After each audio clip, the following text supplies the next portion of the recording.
In this video, I will show you how to enable web calling in WhatsApp. So for that, simply open up any web browser, Safari or Chrome. From here, in the search bar, type for whatsapp.com. Here you will find this green download button in the top right corner. Right beside it, there is this login button. Simply click on it.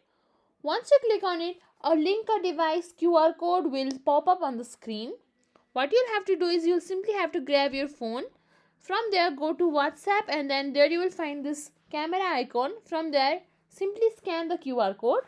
Once you scan the QR code, you will automatically be logged into WhatsApp from your device. And after you're logged into this web page, simply click on whomever you want to call.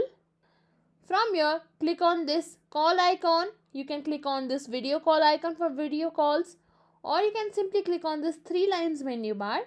Then click on this create a call link or send a call link. From here, you can set it up for video call or audio call. Then simply click on send link to chat. After that, you will be able to call someone from web. And that's it. If you think this video was helpful, please like, share, subscribe to our channel, and thank you for watching.